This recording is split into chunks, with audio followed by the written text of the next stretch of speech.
Hola, buenos días, soy Carlos Hernández y esta es la evaluación. Comenzamos con una ligera charla donde el paciente comenta sus preocupaciones, signos, síntomas y demás. En esta parte también recopilamos datos personales como el nombre, la edad o cualquier otro que pudiésemos necesitar. Posteriormente pasamos a la toma de los signos vitales. Comenzamos con la toma de la presión arterial, la cual salió de 120/81. El paciente comenta que no padece ningún tipo de problema de carácter cardíaco. Seguimos con la toma de la frecuencia cardíaca, siendo esta de 72 latidos por minuto. Pasando a la toma de la frecuencia respiratoria, la cual resultó en 16 respiraciones por minuto. El paciente nos dio una temperatura de 35.7 y terminamos la toma de signos con la oximetría, la cual marcó una saturación de oxígeno del 96%.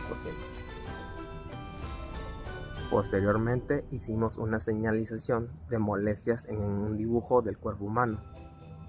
Y en cuanto a la evaluación de Glasgow, obtuvo una calificación máxima de 15, ya que tenía los ojos abiertos, estaba perfectamente ubicada en el espacio y tiempo y respondía bien a órdenes motoras.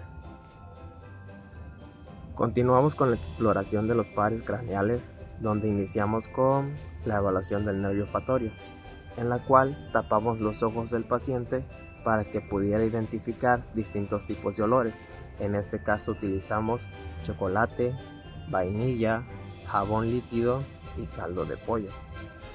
La paciente identificó perfectamente 3 de estos 4 olores, siendo vainilla el que salió mal.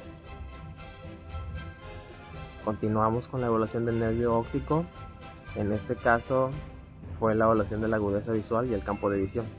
Para esto utilizamos una pluma para revelar los límites del campo visual del paciente, los cuales estuvieron adecuados. Y en cuanto a la agudeza visual, utilizamos una tabla estandarizada, la cual consiste en letras que van disminuyendo en tamaño ubicado a una distancia de 1 metro aproximado, en el cual el paciente pudo leer todas de forma perfecta. Continuamos con la evaluación del nervio oculomotor, tropiar y abducen, ya que estos 3 se evalúan al mismo tiempo.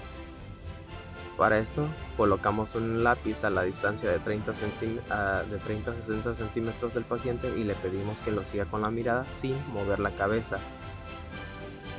Esto en dirección izquierda a derecha, arriba y hacia abajo. Posteriormente, con una fuente de luz comprobamos la función de fotosensibilidad. Posteriormente evaluamos el nervio trigémino. Para esto le pedimos al paciente que hiciera una presión con los dientes, sintiendo la contracción del macetero.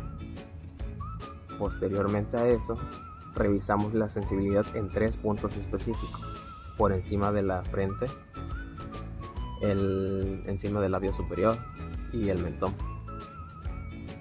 Para la evaluación del nervio facial, le pedimos al paciente realizar diferentes tipos de gestos, como fruncir el ceño, entrecerrar los ojos, enseñar los dientes, hinchar las mejillas. Aquí teníamos que buscar asimetrías.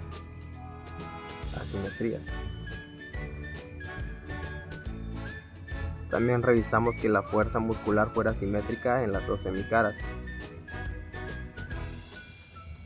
Para evaluación del nervio vesíbulo-coclear, utilizamos la prueba de Reiner y Weber. En esta se requiere el uso de un diapasón. Sin embargo, ante la ausencia de este dispositivo, se descargó una aplicación que replicaba el sonido del diapasón. En la prueba de Reiner se coloca el mango del diapasón en la apófisis mastoide del sujeto, pidiéndole que mencione el momento en el cual deja de percibir el sonido de la vibración. De esta manera evaluamos la vía ósea. Esto lo hacemos de los 2 lados y utilizando la información que nos proporciona el paciente nos damos cuenta cuál es el lado más afectado, el que se encuentra con una hipoacusia aumentada. Continuamos con la evaluación del nervio glosofaríngeo. Se le solicita al paciente que diga el fonema A de manera prolongada para así observar la úvula. En la evaluación del nervio accesorio, esta evidencia la debilidad del esternocleidoccipito mastoideo. Para esto, el paciente realizó rotación de cabeza contra resistencia para evidenciar la contracción del músculo y evaluar su fuerza, la cual resultó muy bien. También se evalúa el estado de los trapecios. Se le pide al paciente que levante los hombros y podríamos apreciar una ligera asimetría en ellos. Terminamos con la evaluación del hipogloso. Para esto se le pide al paciente que ejerza fuerza con la lengua hacia toda dirección, hacia arriba, hacia abajo, izquierda y derecha. Así podemos apreciar el trofismo de la misma. Continuamos con la evaluación del tono muscular, haciendo caso a la observación, la sensación y la manipulación del tono muscular. Aquí buscamos signos de rigidez, espasticidad, flacidez o si el tono se encuentra normal.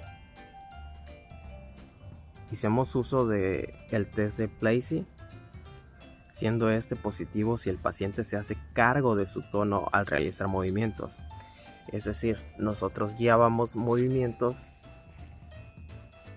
pidiéndole al paciente que se relaje y poco a poco íbamos dejando que el paciente se haga voluntario sin decírselo.